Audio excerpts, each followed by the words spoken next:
Welcome to the PROUST Questionnaire. 35 questions giving us insight into what makes creative people tick.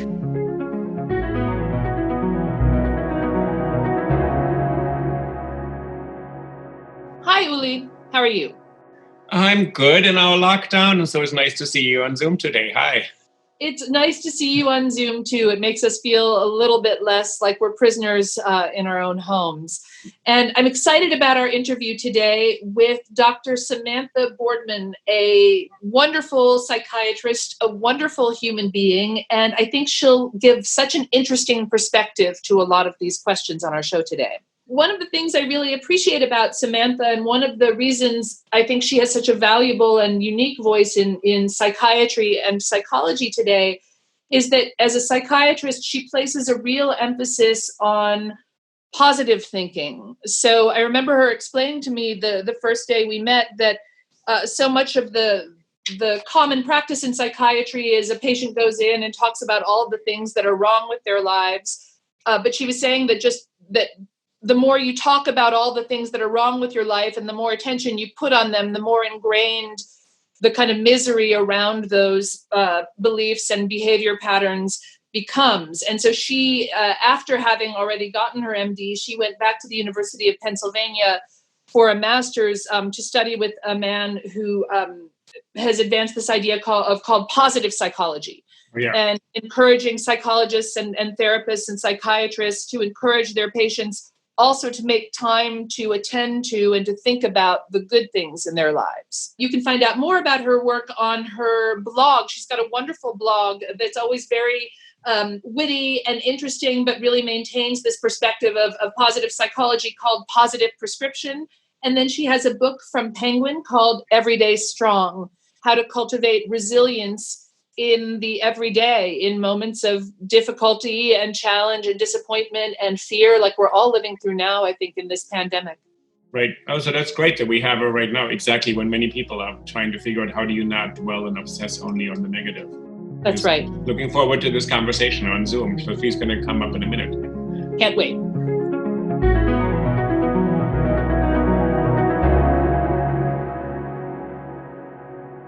All right. Hi, Samantha Boardman. We're so happy to have you on the podcast today. Yes. Good morning, Samantha. Thank you for being here. Thank you for inviting me. So we'll start out with the top of the list. The question is on the PROUST Questionnaire. Samantha, what is your idea of perfect happiness? Perfect happiness is as a psychiatrist, this is sort of a tough one to tackle, is the idea of we're trying to get away from perfection sometimes. And so I've been reading this book by Ross Gay about delight and the idea of how can you sort of look for delight even on sort of dark days. And it's sort of perfect. I started leafing through this before quarantine began, but how do you be deliberate about delight? How do you look for something good, even on a bad day, if it's the bird chirping or hearing, sort of smelling the grass or smelling the rain, just looking for these little moments of delight and clocking them and sharing them. And I find that to be this sort of way to find sort of joy and happiness, even on sort of in weird times. And I think we have this negativity bias always. We're always looking for things that we're really good at seeing the stuff that makes us miserable. And that sort of is what overshadows our experience. So even if you can force yourself and be deliberate about delight and find that, and I think even it might not be perfect happiness, but you can find some imperfect happiness in that. Okay. Yeah. Thank you. I remember, Samantha, one of the first times you and I met, you were talking to me about your interest as a psychiatrist in kind of positive psychology, and this idea that often an encounter with a shrink can tend to be maybe stereotypically a lot about what's wrong, and that every time, I remember you saying to me that every time a patient comes in and just rehearses what's wrong, it sort of deepens that belief and gives that belief more purchase, and that part of your work is to also encourage your patients to look for the positive. Is that an accurate portrayal of Yeah, absolutely. And kind of, that's why after medical school and doing my psychiatry residency, I went back to school to study sort of the science of health and wellness, because I'd realized I'd gotten really good at misery, and I knew, how to kind of hone in on what the problems were and then kind of try to make them less bad. And, there's so much more to health and mental health than doing that. And positive psychology has a lot to say about that. And I just think, for all of us in our everyday experience, if we're sort of veering towards that direction of negativity, and especially when we're sort of asking about that, and, I had a patient who once fired me because she said, all we ever do is come in here and you tell me, like, let me talk about everything that's going wrong and how bad, like, I have to think about before I walk in the door about all the things that, made me unhappy this week. And we don't really talk about anything else. And that's actually what kind of, woke me up to think, like, wow, I'm the misery queen. Like, maybe I need to sort of see the bigger picture here. Oh, that's so great. With all due apologies then for that very thoughtful response, we do go in order of the questions that Proust answered in the 1890s. So I now have to ask you, what is your greatest fear? My greatest fear, I would say, is wasted time. Just like doing stuff that doesn't matter and being good at things that don't really matter. Those sort of flashes in the pan of things that, maybe is it that tweet that gets retweeted and thinking like, oh my gosh, I'm like so, good at this. Those sort of short-term gratifications that ultimately deplete you. It doesn't really matter. Yes, it feels good in the moment, but sort of in the bigger context. And wasted time is something I think a lot about. Mm-hmm. Yeah. That's a very Proustian answer too, I would say, given that, in search of lost time also means in search of wasted time. And Proust realizes throughout the book that the things that he's doing don't really matter. Yes. It takes 4,000 pages before he realizes that what he should be doing is writing a book. So maybe we'll talk more about that maybe later about writing. But that's a really, really good answer, I think. It's interesting. Samantha, what is the trait you most deplore in yourself? I mean, the list was long, but thinking about it, rumination. I think my tendency to sort of chew that cud and to have a hard time sometimes letting something go. I hope I don't ruminate after this interview and think, why didn't I say this or that? And sometimes just sort of that looking back and rehashing that ticker tape in one's mind that can be so hard to let go of. And I've been working on that for a lifetime. What is the trait you most deplore in others? Rumination, I would say, is something, and I think especially those who will co-ruminate with me and join me in my rumination rather than sort of, waking me up to say, stop, what are you going to do about it? Mm-hmm. So I think that, the two together aren't healthy at all. Which living person do you most admire?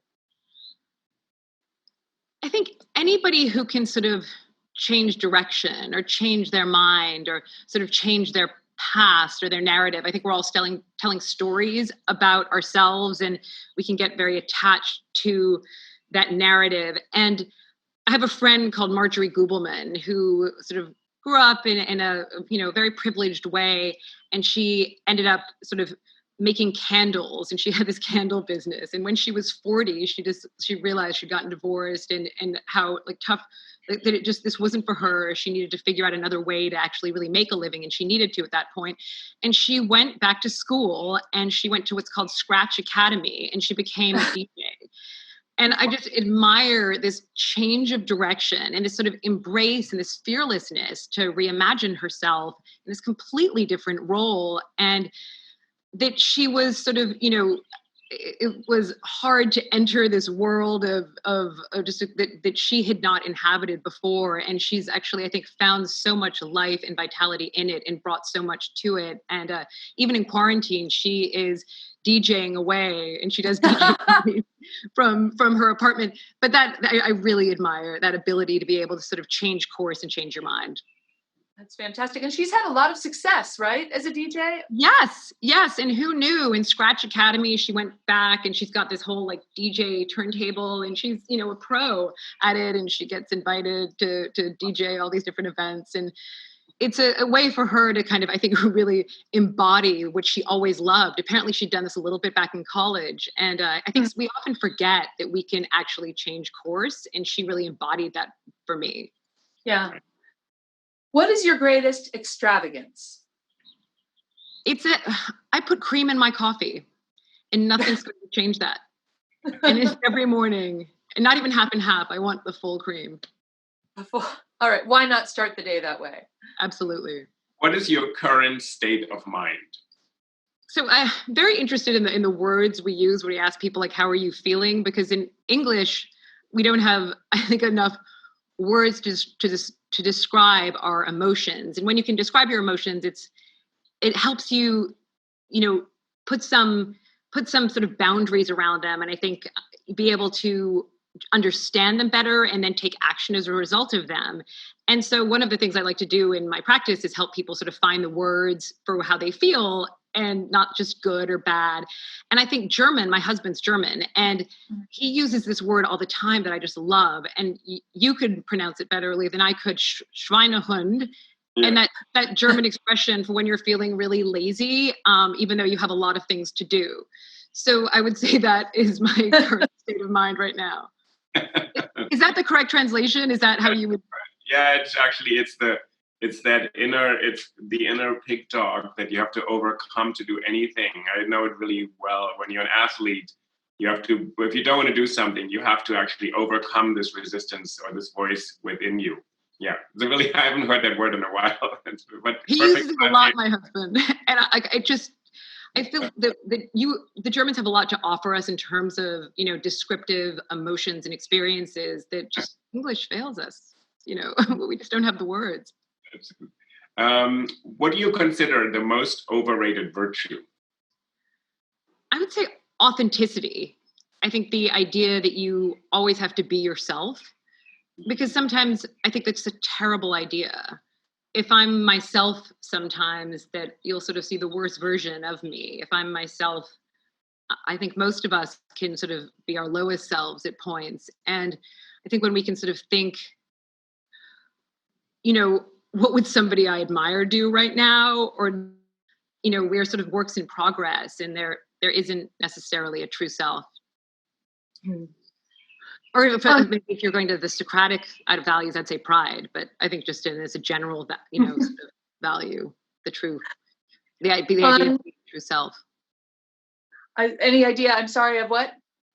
Of just the idea of being authentic. People always tell us to be authentic. Mm-hmm. And probably better if we're sincere. Okay, yeah. Interesting. All right, then, on what occasion do you lie? Well, whenever I'm late. That's a good one. I like it.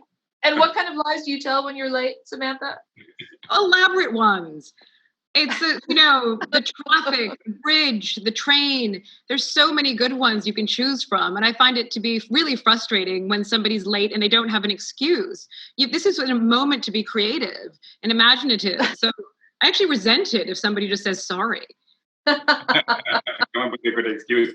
On the previous question on authenticity, I'll send you the link to a book by Lionel Trilling, who was a great literary critic in the 60s and 70s, and he has a book, Sincerity and Authenticity.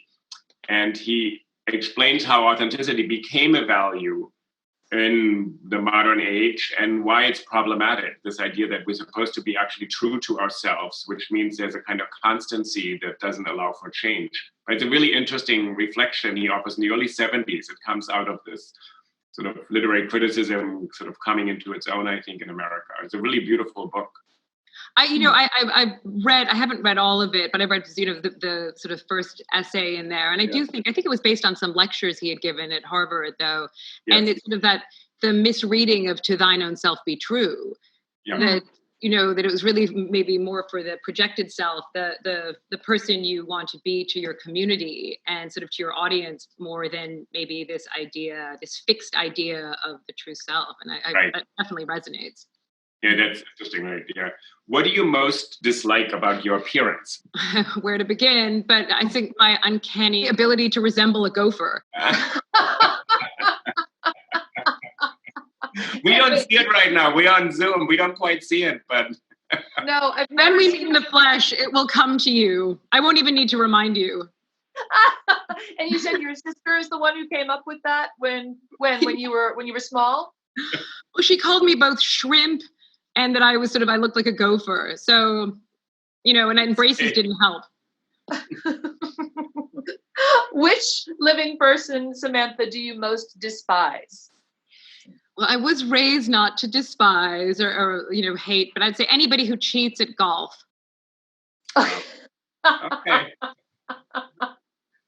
Okay. There's a few people probably alive right now. What is the quality you most like in a man? Probably, I'd say good hair and open-mindedness. In that order? Yes. What is the quality you most like in a woman? I'd say good hair and open-mindedness. So your equal opportunity in your preferences. Definitely. Does it have to be the good hair? Does the person think he has good hair, or do you have to assess that? Oh, no, it's up to me. Okay. Oh, God. Then it's a miracle you and I are friends, maybe because I'm more open-minded to make up for the horribleness of my hair. Well, no, I have terrible hair. So I really do admire it and all. Again, you don't see it, but fair enough. Which words or phrases do you most overuse?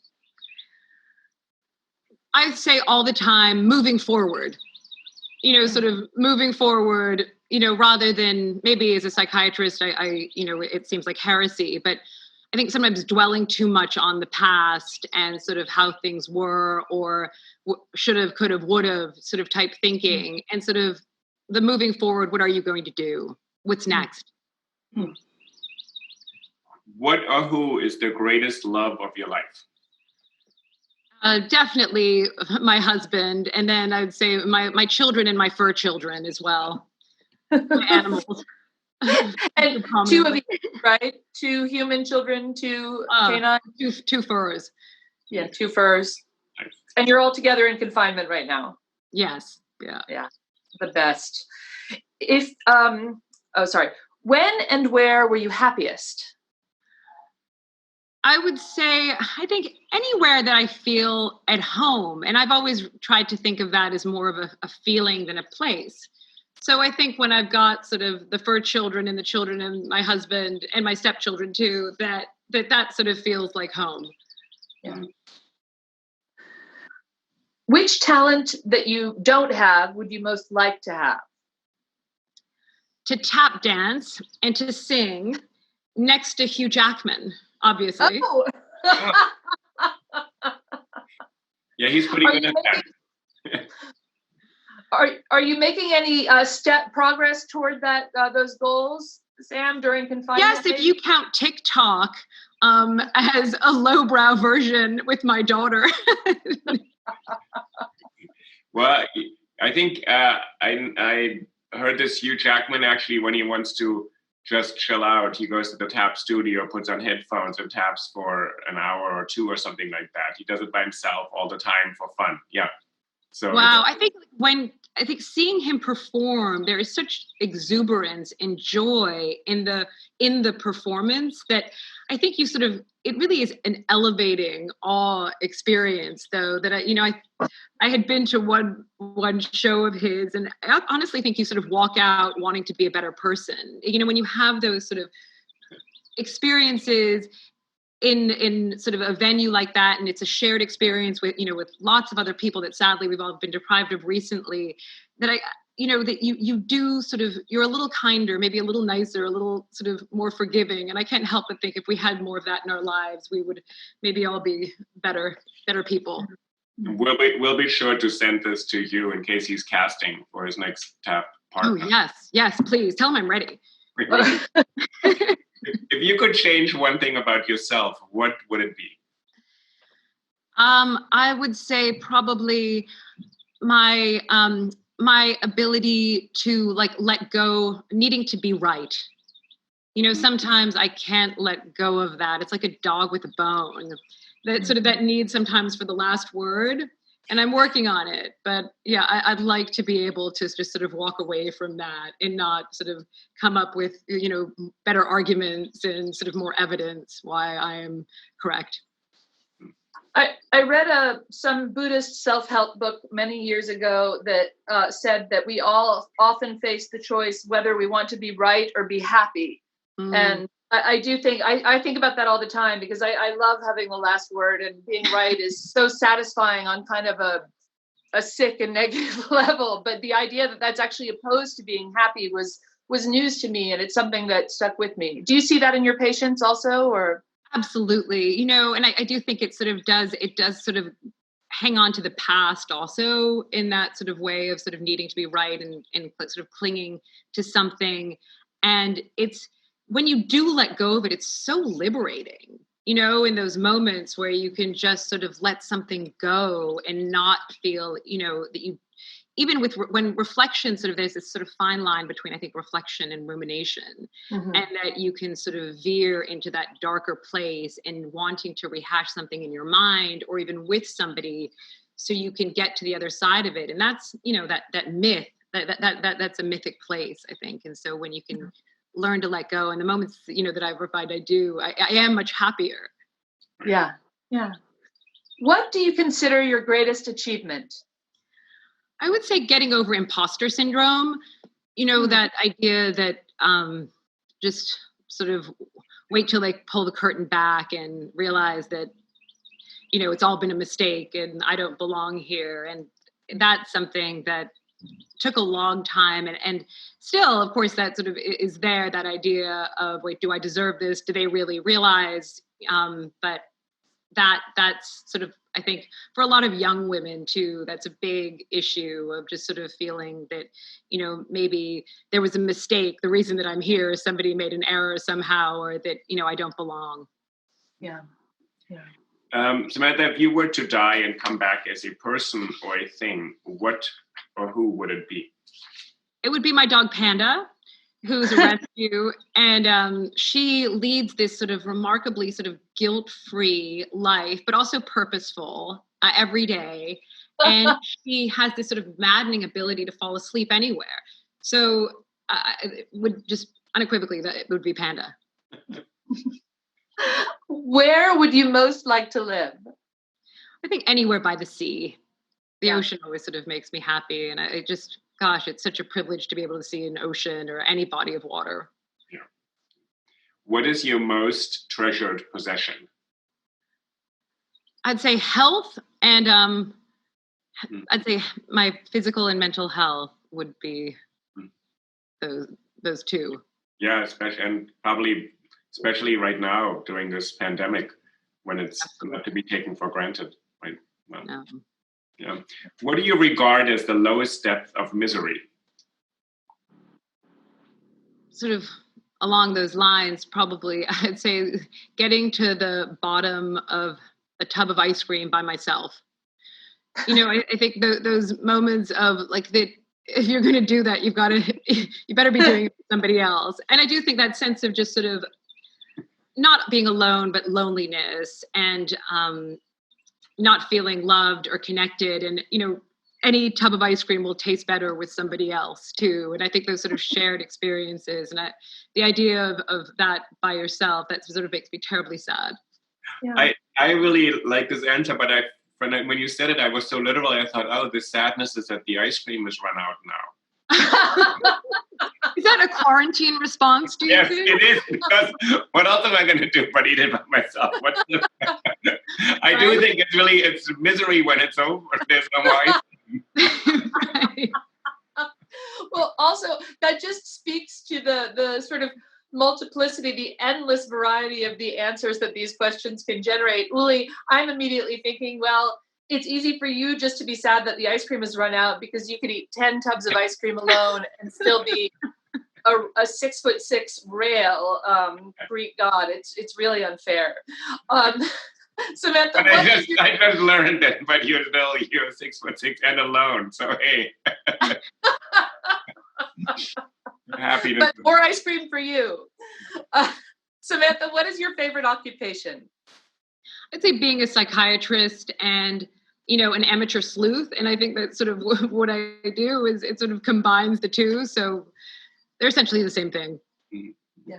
What is your most marked characteristic, which we think means what do other people notice about you first? That I like to talk a lot. I would say that I am a chatty Cathy, and my husband would definitely say that. And probably, we don't know each other well yet, but Caroline would probably nod in agreement. So I would say that's my number one. What do you most value in your friends? Well, probably saying yes when I say, "Can I take a bite?" would be what I sort of just it sort of a mark of generosity and sort of shared experience and sort of togetherness. Who are your favorite writers? Well, that's easy. I would say Caroline Weber. Caroline, I loved Caroline's book on Marie Antoinette, so much so that I was furious with Caroline in the last chapter because I wanted sort of the ending to change. That I was sort of reimagining a chapter that Caroline could write that would sort of have her saved. It was just so beautifully written. And I go back to it. I just gave it to a friend while in quarantine because I knew she would love it. And she's just emailed me back saying how much she does. But thanks. Really sort of capture also it's like the essence of a woman, and also how she found sort of power in through her dressing to assert herself and to reclaim so much of that had been lost in her life. And I think fashion often gets dismissed as something that sort of is meaningless or sort of icing on the cake, and sort of putting it at the center of Marie Antoinette's life and power made it was just extraordinarily interesting and moving as well. And I wish Caroline would write just sort of a different ending. That I won't present as much. That would be a fun thought exercise, actually. And yeah, you and I would both feel better about that. I think I've told you before that I actually cried while writing her execution scene. Yeah. And my first husband, who was not a particularly kind man, I remember popped his head in the door while I was weeping and writing her death scene and kind of angrily said to me, "You've known this was going to happen all along. What's your problem now?" But it's still sad, even when you know it's coming. Who is your hero or heroine of fiction or television or film? What fictional imaginary characters do you like the best? Well, I actually will go back to a children's book for this, and it's Charlotte's Web. Oh. That, everybody talks about Wilbur and, the sort of amazing pig. The book, it's Charlotte who sort of, who's so extraordinary and filling her web with these words. And it's so moving and so beautifully written. In the end, I was in floods of tears as well as I just had reread it to my children. And, sort of Charlotte explaining to Wilbur when, you can do something for others that you can sort of, can make, just the mundane sort of trivial sort of, life worthwhile. And it's, but she never gets any credit for it either. She's sort of, forgotten, not by Wilbur, but by others. And when I had recently seen that movie, The Wife, about the Nobel Prize winning author, that it made me think again of Charlotte and Wilbur. I thought, well, maybe this was sort of the prequel to The Wife. Oh my gosh, that's right. My husband Paul, whom you know, loves the quotation at the end of that book. And it's not easy to find someone who's a good friend and a good writer. Charlotte was both. Yes. That is.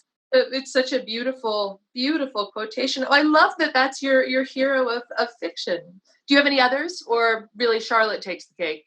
I also think Lily Bart was always sort of his like that. I've the tragedy and also like the sort of the heartbreak and somewhat misunderstood as well, and just that sort of that opening scene when she's sort of in that tableau vivant and it's sort of when she's really sort of dancing sort of on this precipice of this decline into what she becomes. And I've always sort of it actually admired, and maybe she's a sort of complicated character to admire, but there's a certain sort of emotional stamina that she brought to, and I think her unwillingness to sort of become what people wanted her to be, even in that moment, that I was always moved by. Oh yeah. No, House of Mirth, one of the greatest and most devastating books too. I mean, you feel for her so much at the end. Which historical figure do you most identify with? Just, I mean, this is sort of emulating, but I would say Nellie Bly, who was a journalist and for I think the New York World, and she, was intrepid, and she went in the 1870s into a lunatic asylum called Blackwell's Island. It was a lunatic asylum on Blackwell's Island. It's now Roosevelt Island.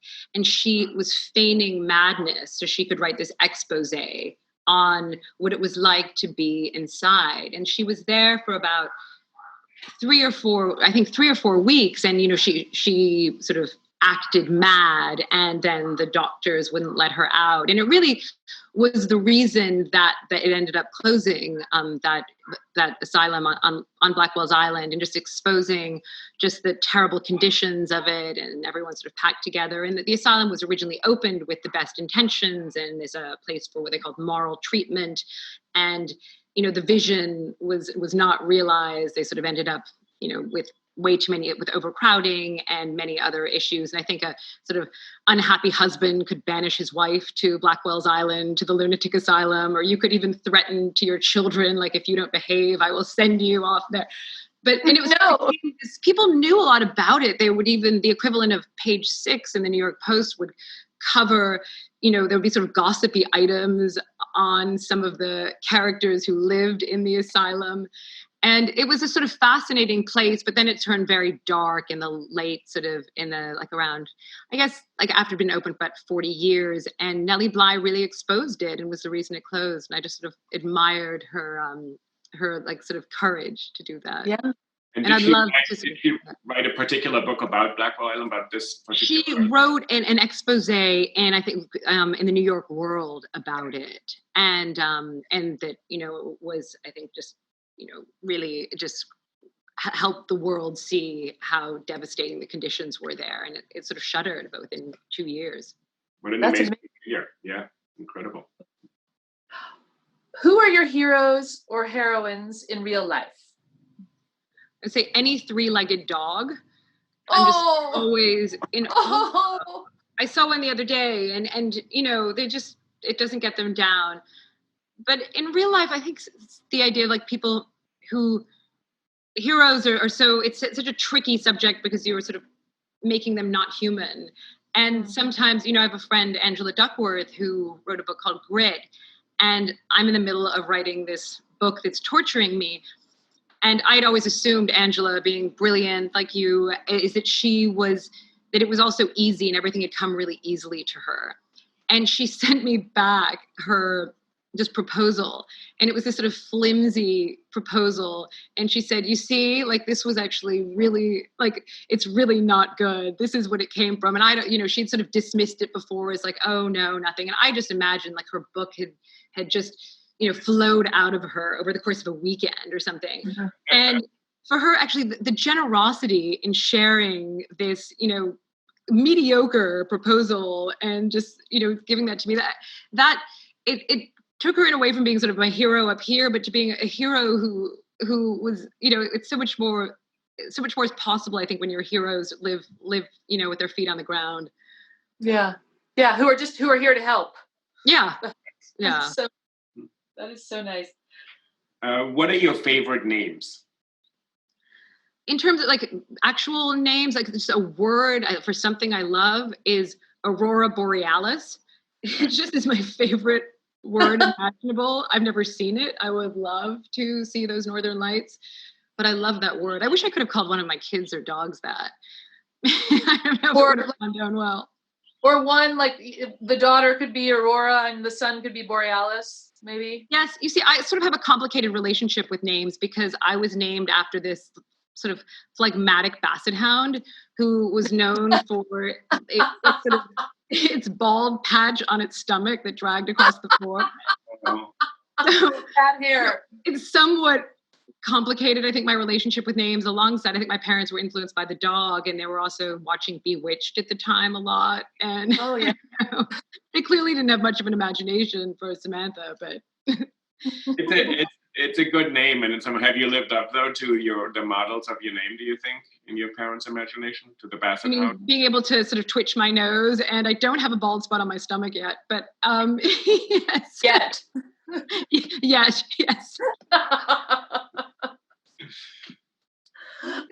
What is it that you most dislike?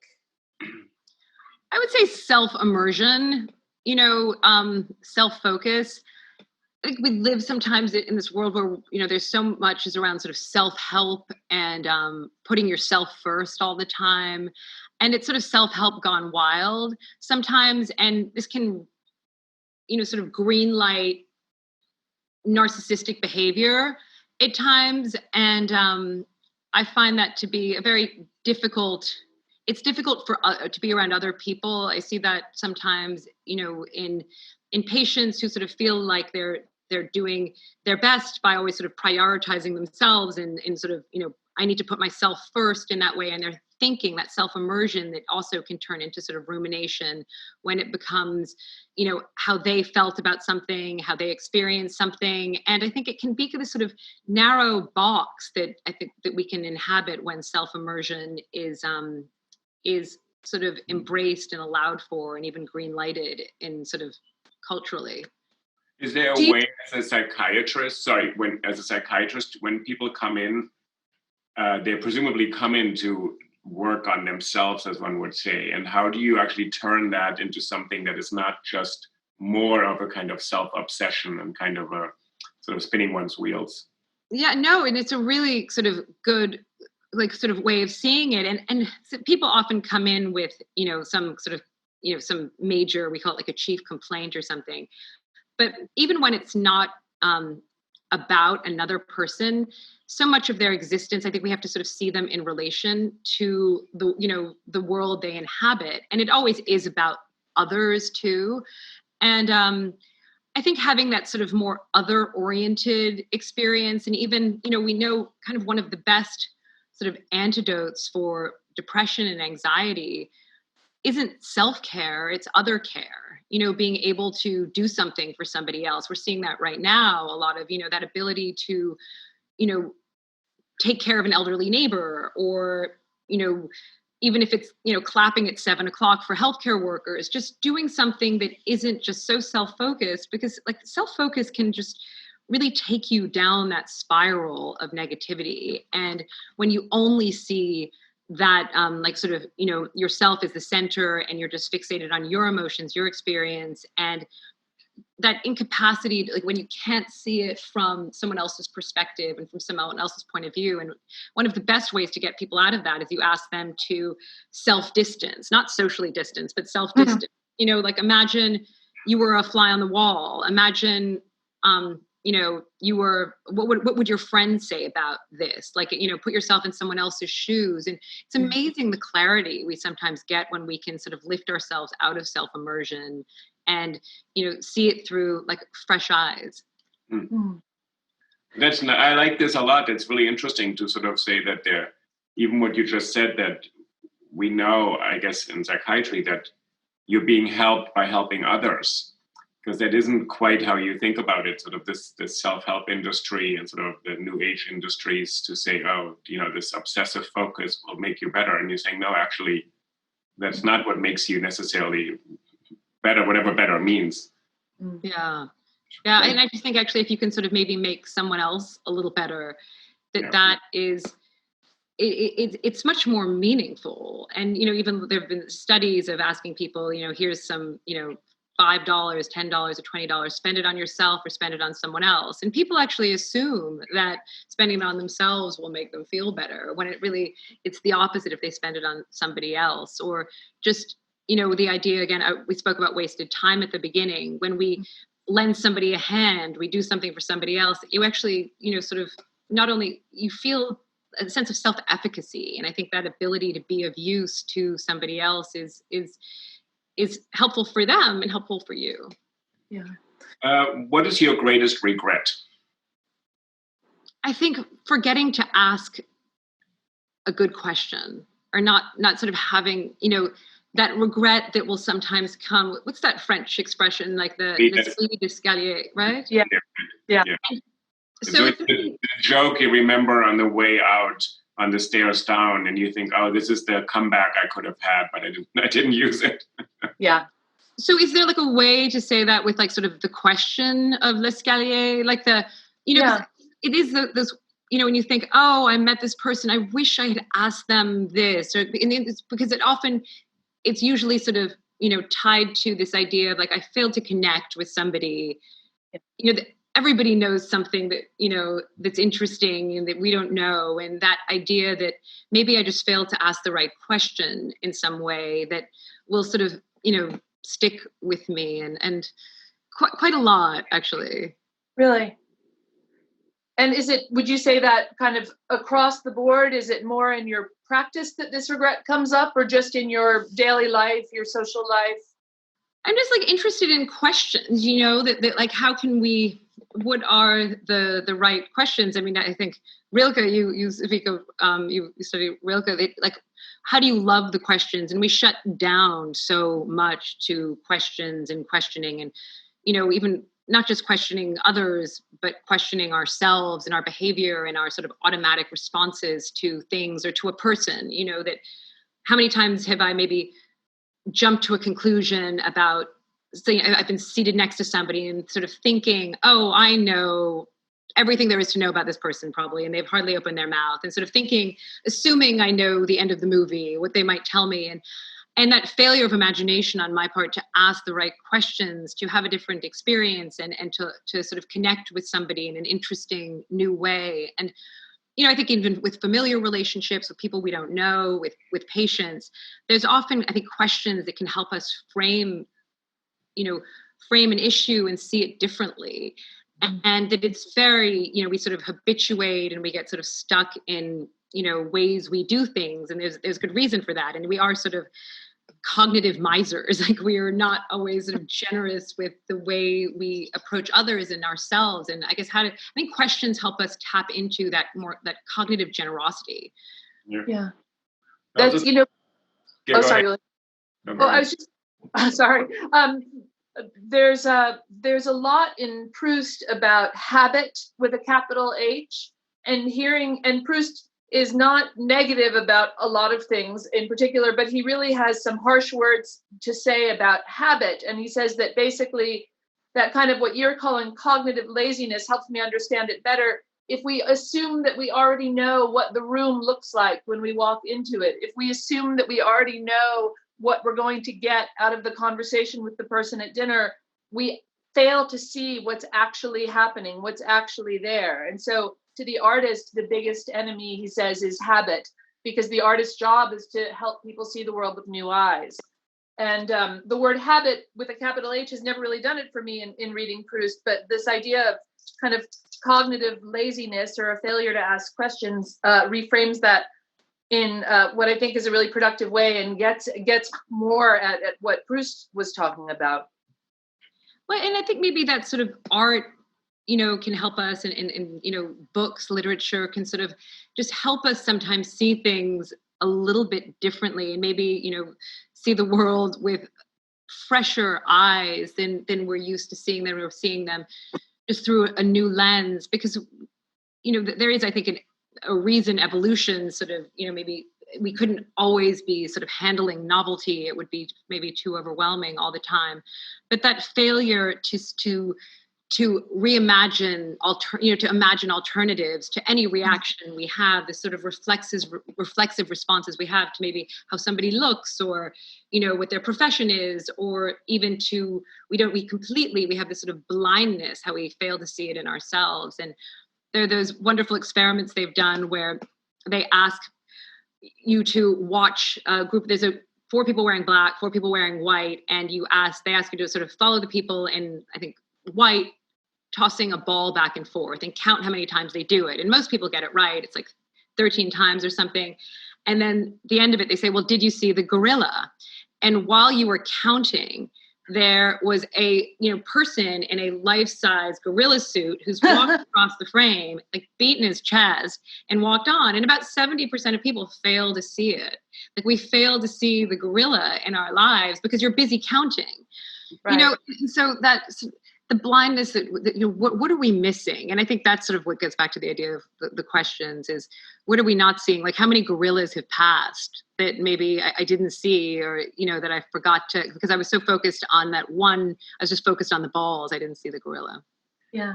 Or in a question, we're focused on getting an answer and resolving something and moving on. But there are many things actually by asking a question and really trusting that you'll hear something unexpected is very unsettling because that would mean you genuinely have a question rather than, can you just confirm what I think you're going to say? Yes, no, exactly. And rather like, you're just asking the question to sort of further the conversation. Are you listening to the response? You're just, sort of doing it because that's the sort of the role we play. So yeah, and sort of then because you can engage in those sort of deeper conversations and even debates that you're not trying to change somebody's mind, but trying to actually hear their point of view. That I think we've sort of lost that ability sometimes for that type of dialogue. I think children are sometimes good. Both you can ask little children and you can ask anything you kind of want. And little children sometimes ask you in a way without thinking they'll know the answer. So you can say, you say something like, oh, I'm going home. And they would say, why? Wait, what? So they sort of make you explain what you're actually doing or why are you carrying this in your bag? And you're like, you have to actually answer to make the whole universe make sense to them. So I like this kind of, they actually ask with this naivete and say, why aren't you not carrying this in your backpack? And you're sort of thinking, wait, what? So this, I know, to something totally new because they don't take for granted that this is the way to do it. There may be other ways of Yeah, no, and there's this Ellen Langer at Harvard. I think she was the first tenured female professor in psychology there. And she says people would come to her sometimes, like couples after they'd been married for, 50 years and say, we're getting divorced. I just can't stand the way, he always does this. He reads the newspaper and then, she can't stand the way he's like, then he burps and then whatever it is. And then she said, but nobody's ever come to her and said, I'm just really sick of my dog, or I'm really sick of my plant, or I'm really sick of my child. And because we're always looking for sort of novelty and something different in our plants or our dogs or, our kids. But especially like with our partners and people we're sort of most familiar with, our sort of predicting brains go to that place of, maybe there's an illusion of safety in that we know the answer, but that ultimately people are so unknowable, and that we can't, the idea that sort of conceit that we have an idea of who they are and what they're going to do. And it actually really sort of takes, I think, away some of the joy and that discovery of our, of our world. Yeah. Even the world that's closest to us. My husband last night really surprised me because he quoted sort of subtly and without indicating that he was about to be quoting something. He quoted a Dolly Parton song to me. And my husband, who's an economist and kind of, as he would put it, an old white guy, I had no idea. I know he loves music, but I had no idea that he was familiar with Dolly Parton's back catalog. And we both just roared. And this was kind of, a meal where we both knew we were going to go back to work and we both had sort of a long day and we're tired. And when he did this, it was such a burst of newness. Like, are you the man I married that you're quoting an obscure Dolly Parton song? It was really a good instance of that, we've been together not 50 years, 7 years, but I thought I knew him well enough to know that I couldn't expect that of him. And I was wrong. But that's amazing. Do you remember what it was? What line it was from? Yeah, it was the Dolly Parton song, Coat of Many Colors. And where she talks about growing up in Appalachia and they don't have much money. And so her mom makes her this coat of many colors that she thinks is so beautiful. And she wears it to school and the kids all make fun of her. And Paul quoted it in the context of calling me farm girl because I've been doing nothing but gardening since we've been up here. And I was saying something about the garden, and he said, well, yeah, and then your mama made you that coat and the kids didn't like it. And it was just so unexpected and hysterical. Yeah. Yeah. That's amazing. Oh, I'm sorry. Is this mine, Uli? I apologize. I let my, all right. Samantha, how would you like to die? Very old. And I think with a good book in my hand and a heartbeat at my feet, which would be, I think, how Edith Wharton described her dogs. But I that always sort of warms my heart. Lovely. That's the expression, a heartbeat at my feet. Yes. Oh, that is so nice. I love that. Samantha, what is your motto? I'd say it probably comes from my mother, and it's make yourself useful. Yeah. That whenever I was never allowed to say that I was bored as a child. It was sort of like a 4-letter word. And her answer was always, go and make yourself useful. Go and do something. And, I'd have to go like weed the garden or pick the pebbles out of the drain. But that sort of sense of, doing something that's feels, that's keeps you, like you feel like you're adding value, you're doing something that's purposeful. And yes, the weeds are going to grow back, but I got really good at weeding then. And, you have that sense of efficacy and competence even. And that I think can solve a lot of those sort of mental ghettos we can inhabit in our mind if you can make yourself useful. Do you think right now, do you have anything, because a lot of people I think are in their lockdown and are looking for ways to be useful. Do you have anything you're doing or any ideas for people? How do you become useful when you're locked or sheltered in place in your home? I think there are so many within the way you're confined. If it is just like little things for the people you're with, what can you do that might be useful to them? But I think people are getting so creative right now and making themselves useful. If it's like slipping the note under a door of a neighbor saying, hey, I'm going to CVS. Can I pick something up for you? Even, we've started doing, writing letters for City Meals on Wheels for the recipients. I had my kids doing that just so they deliver meals daily to the volunteers do to homebound elderly New Yorkers, but the idea of them also receiving a letter because now they're not able to have those personal contacts. Mm-hmm. So having a nice letter that's sort of part of, maybe their meal package. And just kind of, if it is washing the car or washing the dog, or really, I think especially doing something that feels like it might be of value to someone else, like if it's picking up the phone and calling, their grandparent, or I think every day, like kind of what are you doing for somebody else right now? And, I've got a lot of, friends who are alone, and are there ways you can just connect with them or just, reach out, say hi, share something interesting with them that might be like a sort of a sense of time well spent and connected to sort of to others, and not to go back to Emily Dickinson, but I guess that sense of like, maybe people are feeling like they are in the attic, but, I think there are ways, and she was, I guess, I gather more of a woman of the world than I thought of her. But how can you sort of be more deliberate about connecting? Because I think feel like tumbleweeds so often in our lives. Like I always call it the tumbleweed effect. Like there's so much that's happening that we've like lost control over it. And I think when we're deliberate about how we spend our time, and we're deliberate about our relationships, and deliberate about how we're adding value, and deliberate about how we're learning, and deliberate about being open-minded, just because you might not naturally be that way or you're not in the mood to be that way doesn't mean that that you can't be that way. And people often say like, be yourself, or, but I think it's when you can sort of, override yourself, and not in like suppressing your emotions way, but you actually feel much better as a result of it. And I think that sense of being deliberate about your vitality is really important. Mm-hmm. Oh, that's such a helpful thing for us to keep in mind, I think, during this time when there is so much hand wringing and, oh, Tara, the world is in a terrible place and we can't do anything about it.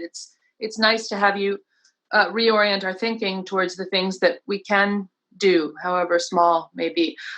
Samantha, we've added one question and one question only to the original PROUST questionnaire from the 1890s, which is, who would you most like to hear answer the questions on this podcast? It could be somebody you know, somebody you don't know. Ideally, it's somebody alive, because Uli and I are always looking for new ideas for whom to invite on our show.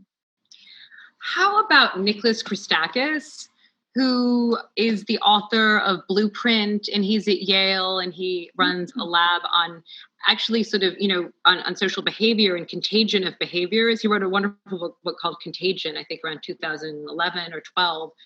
And he's so thoughtful, I think, around so many sort of issues and so many sort of ways we can think about quarantine, but also Blueprint is sort of highlights how humans are wired. We have this extraordinary capacity, yes, for sort of violence and ugliness, but also we're sort of wired for goodness and connection and sort of generosity and sharing.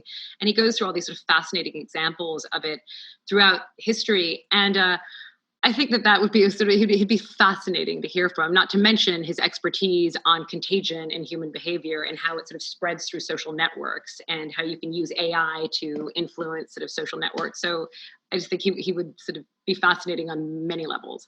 That is a great suggestion. Thank you. That's a great idea. Yeah. No.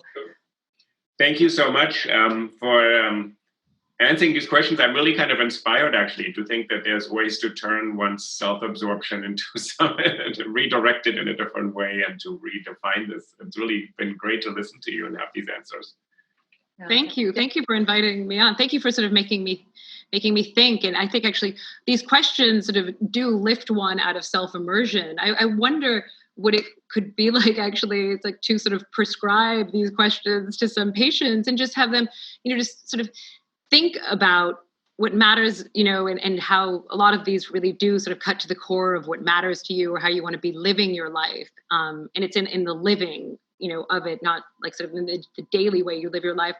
And I wonder if there's a way to sort of think of a study one could do to see if that is a way to sort of lift people out of self-immersion. Oh, well, if you try that experiment, we would love to have you back on to talk to us about the results. That's fascinating. And I also, it's so interesting what you're saying, because I think a lot of the time when we talk to people we know about the PROUST questionnaire, some people who are sort of private say, oh, but I wouldn't want to answer those personal questions, or I don't like to talk so much about myself. And yet, as you say, paradoxically, the effect of these questions seems to be taking one out of self-immersion and not reinforcing it. And I don't know why that is. Is it just because the questions are deep or are probing or not the ones we're usually asking during our daily life? Why do you think that is? I think, that when you're forced to pause with these questions and sort of think, and am I actually, am I living my life that in a way that reflects this? And, one of sort of, I think the greatest ways we can build resilience is, when we do embody actually what we sort of care about in our values. And one thing I actually, like sort of exercise I have patients sometimes do is write down how they spend, their time, and then juxtapose it with like what they value most. And oftentimes, the way they spend their time, like, oh, I end up I looked at Instagram all like for half the day Saturday. And then I looked at, real estate porn for the other, 4 hours.